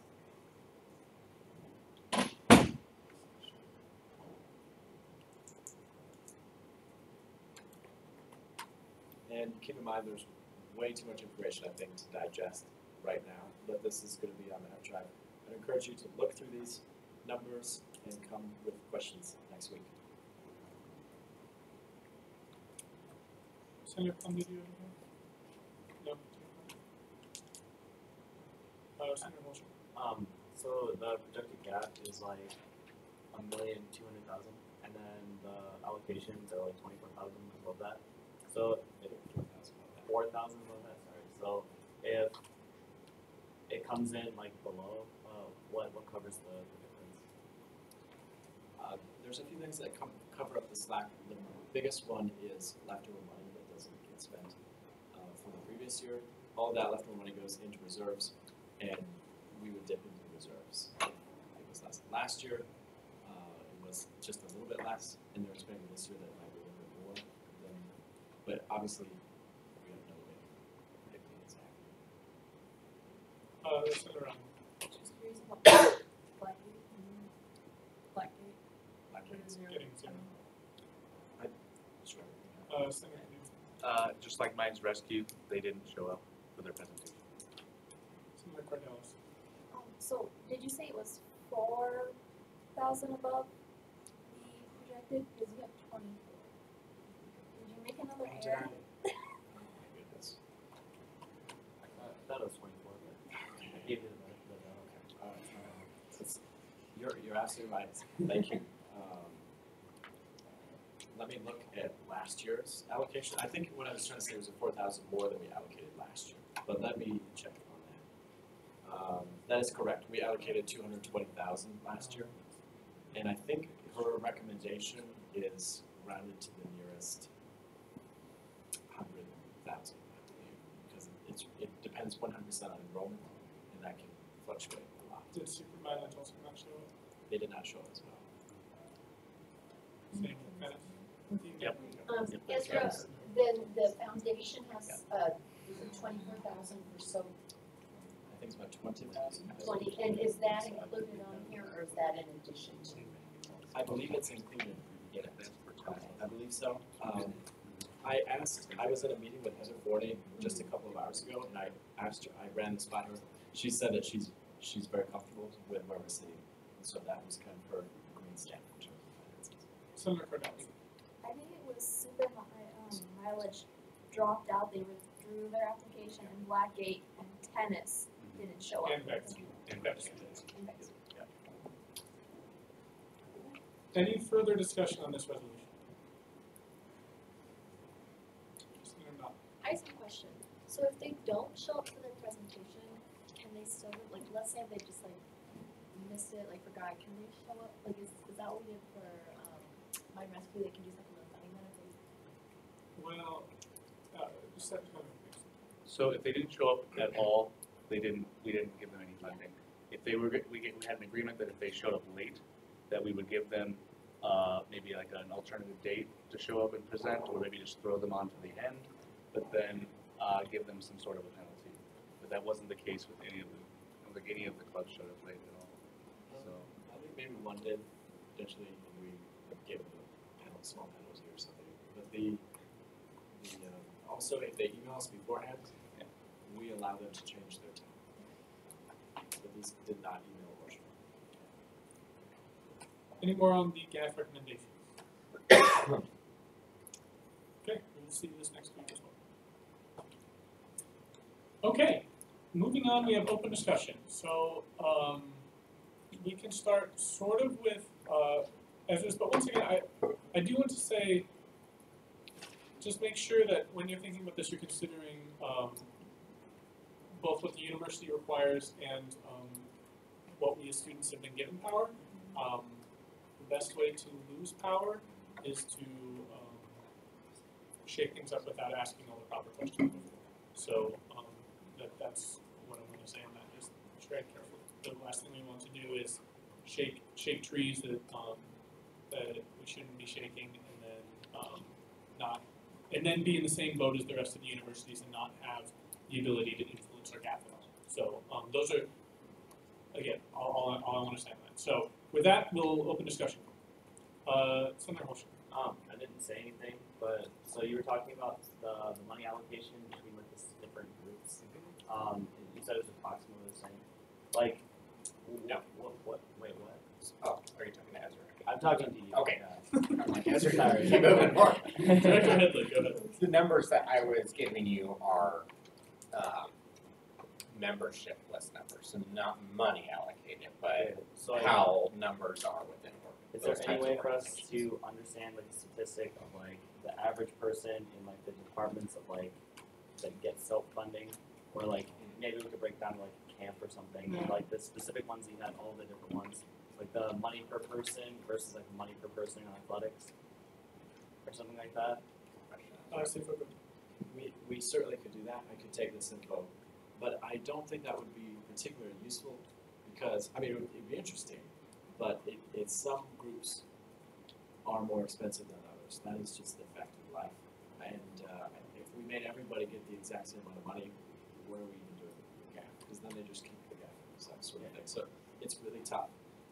The idea there was that, I mean, if we have that kind of information, then we can go and inform other people. Because I mean, I've heard so many people complain about athletics before, but most of those people are people who've never done anything with athletics before or whatever. And if we could have that kind of information in place to say, well, you know, the average person, you know, let's say like those numbers are really high, but there's like the average person in like 4 different groups or whatever. So the actual like amount of real members that are like unique, such as like athletics and like the money going to them, if it was like comparable or something like that. Maybe that would help put people's mind at ease. And this is where some of the trickiness happens, and Director Headley will attest to this. It's hard to count unique members, and it's hard to get a good estimate of who's actually in a club, because we all know how many people are on minds like in a club that they don't attend regularly, or more. And so it's hard to make sure that those numbers are accurate, especially if you're going to be throwing financial data at it and say, this is a hard and true fact about the way GAF spends, if you can't accurately track that. I saw Real's hand put up, so it wasn't, but we'll go with Senator. I think it's also fair to say that like a lot of the sub organizations can come in and request for more funding when like athletics like really like they have their dead set number. Senator Knudsen. I was going to ask if we could at least have those numbers sent out to the rest of the Senate maybe after this at some point throughout the week. Senator Brown. I was going to come back to Senator Holder was saying. I think it'd be also fair to look at attendance for athletics. I think that's important too. You can't just say, there's only 270 athletes and they're getting $300,000, but who knows how many people are going to the games regularly. And we all get free attendance to those, and I think that's a privilege that a lot of really big schools don't get, because their games are actually $40, $50. I had to pay $20 to go to a Hawkeye women's basketball game in the league. So I think that's something to kind of think about. Senator Bennett. I just want to comment on the difficulty of getting numbers for organizations. And I just want to ask, why doesn't Constitution email all the clubs and say okay, how many members are in your organization, so we get those numbers? So that and a Constitution can definitely answer. I will say one, boards sometimes will tend to use their MindLink list because it shows that their club is more viable and more important. It's influencing more people. And so some clubs feel that it would behoove them to have a larger org, so they will say oh, well, we have 300 on our email list, and they won't necessarily try to keep track of how many are coming regularly. Also, that is the whole point of MindLink, and that's undue, at least if we're going to have Constitution do that, that's a little excessive work that they probably don't need placed on their shoulders as well, is what I would say. Vice President. And they technically do that through activity reports. I saw Senator Bitzer. Well, and I think when it comes to athletics versus sort of organization or these camp teams and stuff like that, athletics just gets funding from us and stuff like that. But the camp teams can get outside funding from different companies and stuff like that, and their parent organizations too. So that makes up for cutting their budgets a little bit. Senator McBride. Hold on just one sec. So, is it scheduled for 6:30? I don't know if there was a time. I think it was after 7. Okay. Do you want to go? You want to reach out? Okay, sweet. Senator McBride. Jake, were you going to respond to that? Yeah. I'll let I believe athletics also gets outside funding as far as scholarship donations for different things. Oh yeah. They're not gap funded. It was in response to. Oh, okay. Senator McBride. So there's a lot of discussions. The numbers, I didn't look at that, but I was also one thing we want to keep in mind is what the different organizations bring to the school, because I believe Senator Farm felt that not outside of just the number of students who are involved in athletics, there's obviously a lot more influence. A bunch of students going to a game, it brings a lot more unity to the school. So not just considering, there's this many students in SOAP and this many students in athletics, split evenly. It's athletics brings this to our school, it brings us this, it brings our name out to these groups of people, and camp teams brings this to our school. It spreads our name throughout, engineering across the country.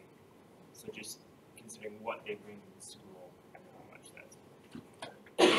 Senator, since we did have a big discussion on this last week and we have the safety walk, I'd like to move a motion to this discussion. Seconded. Okay, motion to limit to 5 minutes, made by Senator Knott, seconded by Knudsen. Discussion on that motion.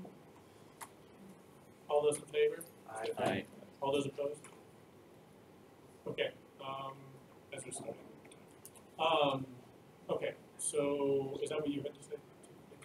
Okay, further discussion, Senator Owen. I guess, I just want to say, although it might not be the popular opinion, and it's still a constituent opinion. So it always deserves some validity to talk about, and maybe not, the extreme of not funding them at all, but maybe there's some middle ground. Oh yeah, and of course, and I didn't mean, when I was saying make sure this was respectful and we're being smart about our conversation, I was not in any way trying to limit conversation. I just want to make sure that we're going about this in the right manner as a Senate. Senator McBride.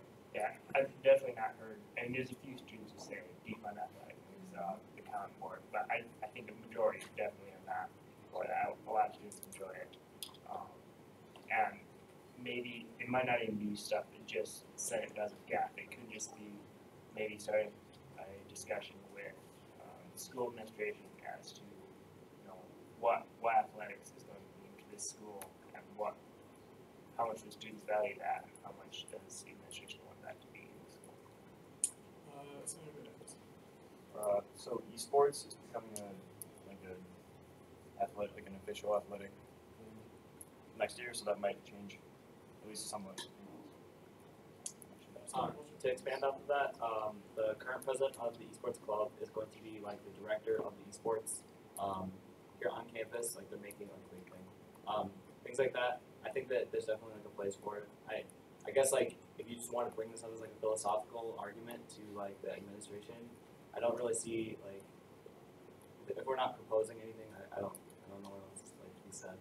There's like they bring a lot to the campus, and every little bit helps for like enrollment and stuff like that, and it's just a part of our campus. We gotta have them here as much as anybody else. Senator Murtaugh. I was just gonna say I would make the argument that student organizations provide more of the quality of life and professional development to students once they're on campus. I mean, freshmen coming in don't see student organizations when they're touring. They don't really kind of get a sense of that community, but they do kind of get the sense of athletics and games and things like that. So once students are here, I think student organizations are much more valuable to students than athletics. But if you're looking at advertising, PR, athletics kind of has an edge over student organizations. Senator Cadell. It's like, I see it as you don't go to a school that doesn't have a sports team because that would be weird. But if you went to college and your school didn't have any sports teams, it may not bring in a lot of enrollment, but I think if we didn't have athletics, we might not have as much enrollment. Do you understand where I'm coming from with that? It's like I feel like not having athletics would detriment enrollment. Yeah, just to kind of bounce off of that, it's kind of the culture. Me personally, like I'm probably like the most unathletic person here, but I do love the music thing, and like if we didn't have the music, I wouldn't be here. I kind of go off of that. If there wasn't any sports, I wouldn't want to be here because that's kind of where you have a mascot and everything, and you're part of that because that's what makes us a cultural group of people is having that college communication between, even including sports.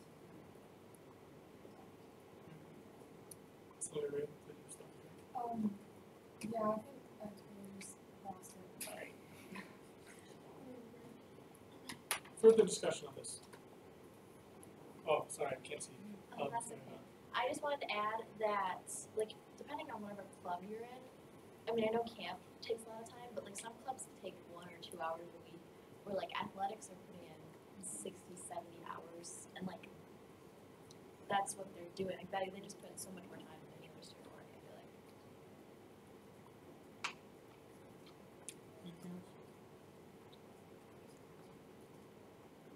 Okay. Oh, sorry, Senator Dunn. Point of person. Oh, yeah.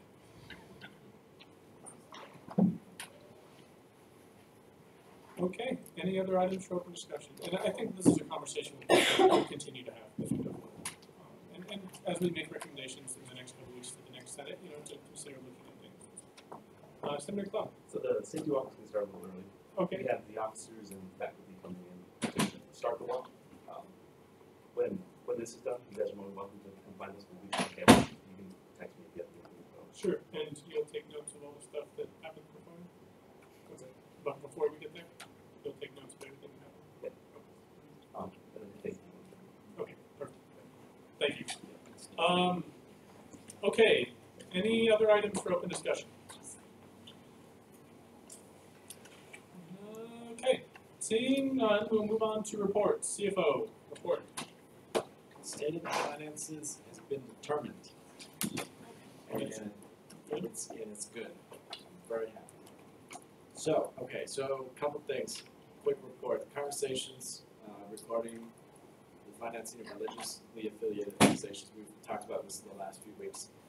I think the finance team is just going to update the language in the Constitution and present that, and then we can talk about that and go from there. But the conversations have been helpful, so thank you for that. Other things, so esports, like Senator Dex mentioned, esports is coming to campus. I've had a couple questions what the GAF impact of this is going to be. So it's going to be a cheap sport relative to the other ones. The one-time expense to get it going is projected at $48,000, and then every year after that, there's going to be a $50,000 expense on top of the one-time expense.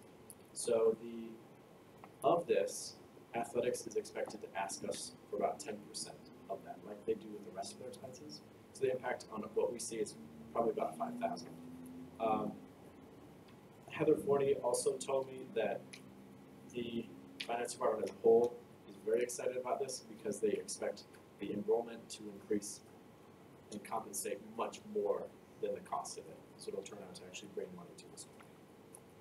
And with that, the finance fact of the day is that we've given out $12,741 of supplemental funding so far this year. That does not include the 3 we had today, and this means that we are most of the way to our $19,000 carryover from last year unspent money. Thank you. Senator This maybe doesn't relate to finance, but since we were talking about esports, I'm just curious, are there, like, how many other schools have esports as a recognized? We are the first in South Dakota and across the entire country. I think it's in the teens. We're very, very new. It's more than that. I'm sorry. I know in North Dakota they have like scholarships and like a dedicated scholarship program. Yeah, and I'll talk a little bit about that. I'll give a report about University Campus. Anything else for finance? Senator O'Neill, anything for finance? We'll move on to Vice President. Jake, how are your hands? Pretty good. So, Survey Center expansion meeting was today, and final schematics were turned in. I've got them over here. They're super fancy. I'll pass it to you around. If you want to just like toss one of those down, I'll look through it. So, I gave a little presentation a few meetings ago about the drawing that they came up with, and there were very, very few changes as far as the Student Success Center goes. You can look at the upper and lower levels.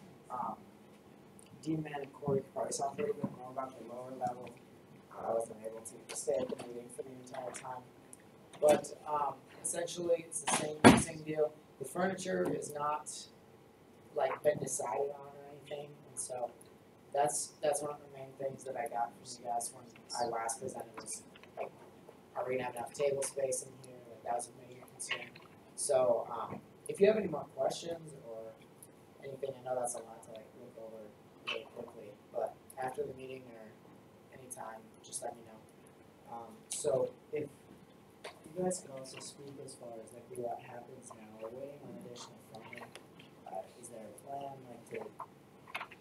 Geraldine Roberts with facilities and I did a backward design on if this would, every 5 years the school has an all-school reunion. The next one's 2020. So we did a backward design from that date that if the center was to be completed by then, the funding would have had to have been in place this spring because there are so many meetings that you have to make with the Board of Regents for the building committees and Board of Regents approval. So the funding is half raised at $2.5 million out of 5, and so that's going to be a real concentrated effort this next year. And then, but more realistically, ground will probably break in 2020 rather than being done in 2020. So that's kind of the plan, but you have to have the schematics and that sort of thing and able to get people excited about giving, and so these updates really help that. Anything, is that on survey? Are they still juggling the idea of like a realistic gap increase by $1? Yes, That is, okay. and it's a likelihood that the next Senate will need to push that forward. And that's for the, to keep the lights on, to keep it clean, so it's that part of the ongoing operation. Yeah, and to clarify, that's not unprecedented, we're currently paying for survey, right? Yeah. Portion. And that, Yeah. that Stephanie presents for the gap, that's, so. Yeah. Senator Wilson. I was like looking through this and just made a quick comment. And, like, I really enjoy how it's not like super architectural. It's like very like regular shapes on being in glass. Did you see the maker spaces? Yeah, Yeah. That was one of the things that we kind of, we would come in with a drawing, but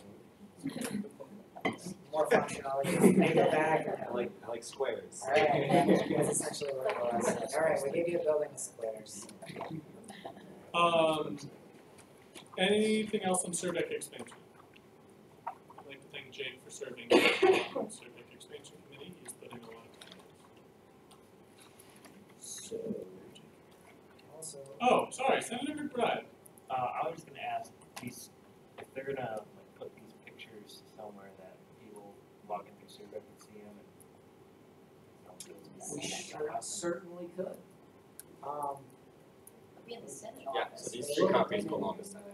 But We could also, yeah, we could set one potentially, You can attach it to the convoy. yeah, hopefully people. But we could like tape like the ends of them, they could like flip through it somehow. I think we do good. Yeah, that's a good idea. Senator Real. Trifolds are pretty great. Yeah, there you go. Anything else, Jake? Cultural Expo is coming up. I'm sure some will talk a little bit more about that. I went to the meeting today and asked about student senate's involvement in their organization and stuff. And so, but I'm sure he's going to talk a little bit more about that later. So other than that, that's it. Any other questions for Jake? Oh, what? I'm sorry. I didn't have it written down. So the offer has been sent to the artist, and they got back to us asking about dates and what, like, how firm we are on September 8th date. And so we responded with that. I mean, there are other options, but essentially they have not given us a final offer or a say. And so we'll find out by Monday, whether or not they accept the offer. And if not, we will either counter offer or another artist. So Exciting. yes. Further discussion or anything else for Jake? Okay, what do I have? I don't know what I have. One-on-ones, keep doing them. I'm getting some emails here and there. I'll probably check in with you guys before my time is up here. I do appreciate what the ones who have sent me emails. That helps me understand kind of what's going on campus and will help the next president as he transitions in. Which, speaking of, apparently there's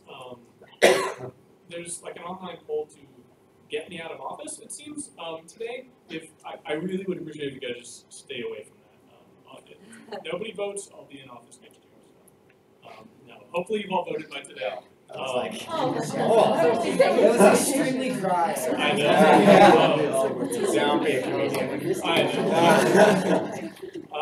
Yeah, if you haven't voted, it's open till 9. Please encourage all your friends, well, I'd say family, friends, organization members, people that you study with.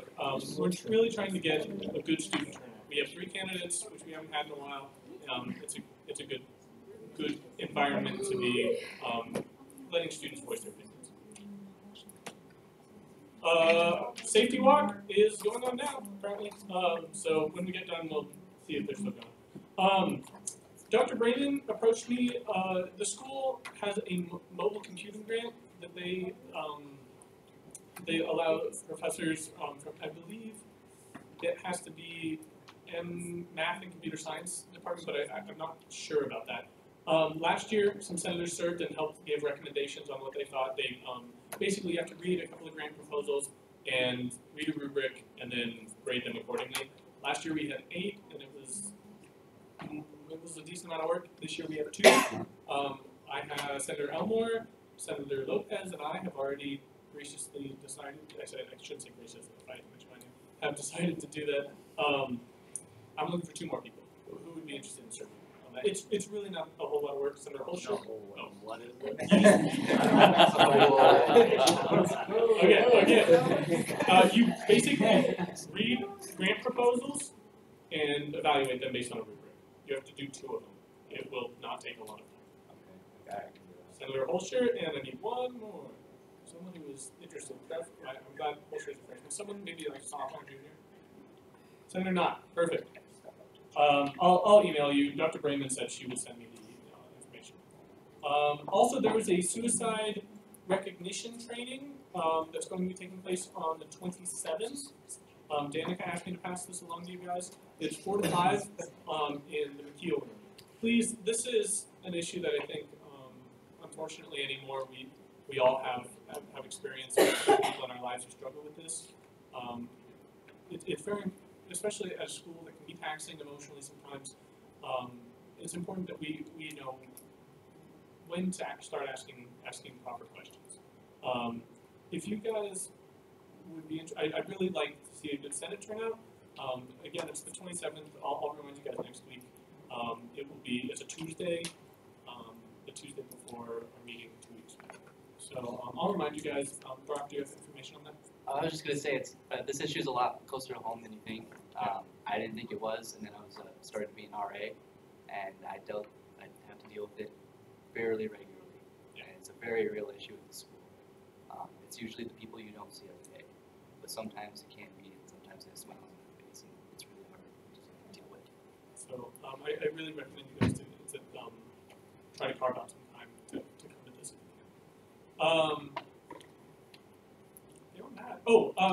A quick university cabinet update, just to talk about esports briefly. So yes, esports is now going to be under athletics, which is awesome. But to be clear, this isn't NCAA sanctioned. 1, because NCAA doesn't have any esports sanction. But 2, our director, Joel Lucan, our athletic director, he went to a conference, and there's a lot of questions that need to be answered about esports, and that's what the administration is currently working on, as well as the athletic department. When it comes to NCAA athletes cannot be paid, right? And so there's a lot of prize money in esports, and so trying to figure out exactly how to deal with that while keeping policy consistent among all our athletes is something that the administration is going to be working on. But it's exciting. We have a very vibrant esports community on campus, and I think that this is going to be a really great step for us, both recruiting, retention, and then just building a program that is unique to our campus. Do you guys have any questions on that? I was just going to say point. Oh, yep. Okay, that's all I have. We're sending a prayer. I was going to point out something really cool about esports is it could, like you said, it just started coming in and started college sport. But what's unique about it is we'll be able to compete with colleges in other countries as like a college sport. So it's a very cool opportunity. The internet is what a fascinating thing. All right, yep, I know. Do you guys have any questions for me? I'm almost out of here, guys. 3 more weeks, right? Do you need to go? Or yeah, go. Okay. We're moving on to committee reports. We're almost done, guys. CPR, I think. No, Constitution. Speaking on Noah's behalf, we talked to, obviously, a few clubs this week. We talked to Rocket Car, EWG, and AEG, and we're continuing to work on the Student Board Handbook. And for the environmental health and safety committee, can I do ad hoc stuff? Well, what should I do? Go for it. Okay, so he said the environmental health and safety committee had a meeting Thursday before spring break. They had a report of workers' comp injuries, highest for the year, for reactions to chemicals and falls or twists. He also said that they had a presentation about energetic research by Lori Groven, and finally the safety walk. And then for class gift, there's a picnic table being built tomorrow at 3 p.m. between McGlory and the library. So Very exciting. Questions for Constitution or EEHR? Okay. GR. Presidential elections going on right now. Just keep encouraging people to vote. Tomorrow morning, I'll be sending out the results to the candidates and back to that school-wide email. Yeah, because I know either you'll get them either tonight. We'll take a look at them. We'll probably send them out to all campus midday tomorrow. We'll take kind of see. I guess you just have to make sure everything is like squared away before sending out. And then all competitions are out as of this morning. So if you want, or for re-election or whatever you want to go again, you can pick those up and encourage people, please. And then other than that, the petitions are due a week from now, and the elections for all class are on March 28th.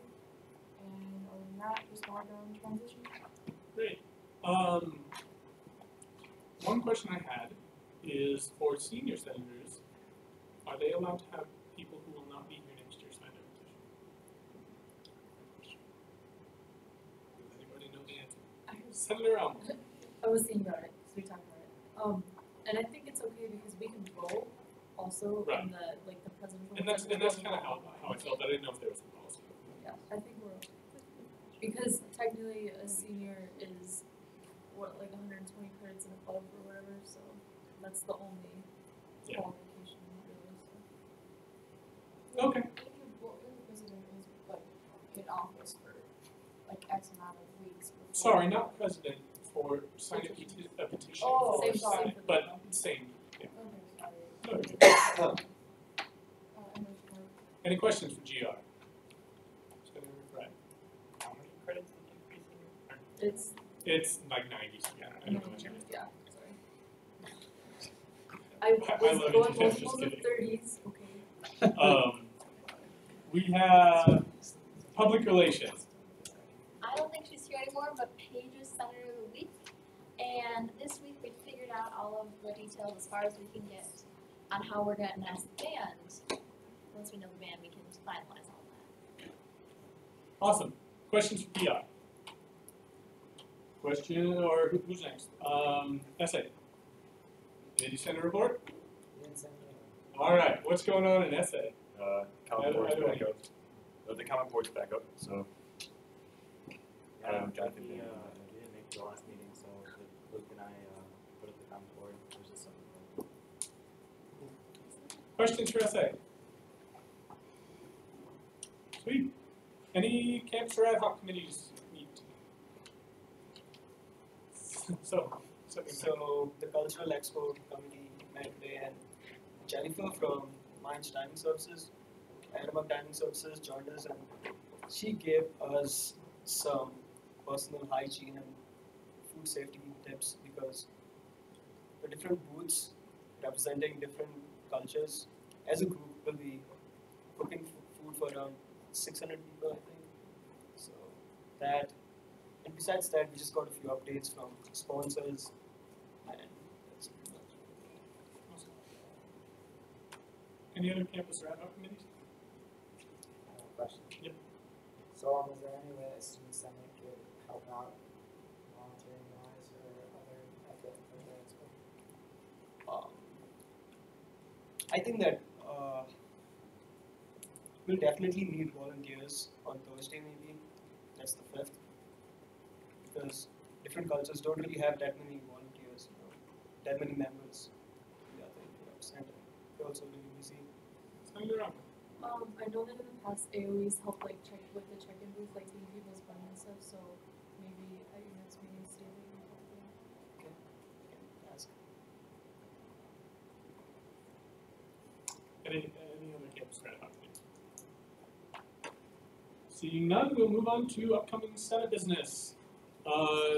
Mostly just the dates for the elections, like Megan mentioned. Petitions are out, it's due next week. Elections the following week. Transition meeting is April 4th, and please dress up for a time. Any other upcoming Senate business that you guys have? PR, is there a timeline on when the ban would be revealed if we go? We would, so we're doing like a social media scavenger hunt type thing. And so we would do clues the week after Easter. So Monday through Friday, and then on Friday, the final clue, and we would announce it that day. Any other upcoming Senate business? Any announcements? I do. The Student Federation will be looking for its next executive director. The responsibilities are planning SHED, coordinating the Student Federation, and for those who don't know, Student Federation is like the student government, but one step higher. So it's the council that sort of manages the Regental universities and how we are represented to the state legislature, to the Board of Regents. So the executive director position is going to be open.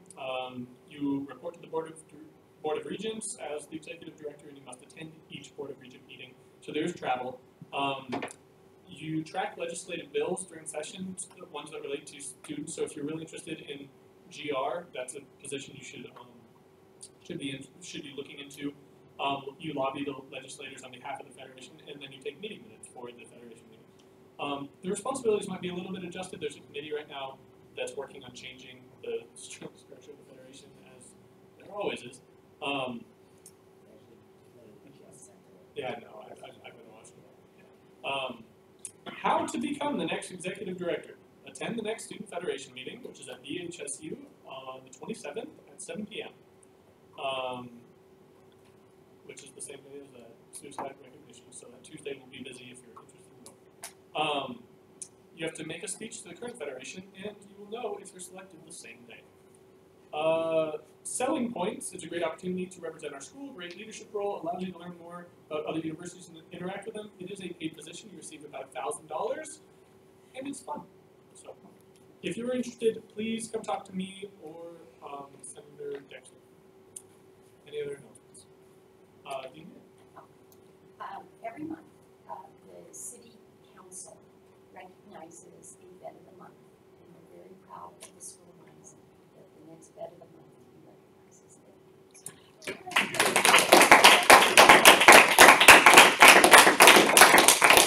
30 City Hall, if anyone would like to go in. What day is it?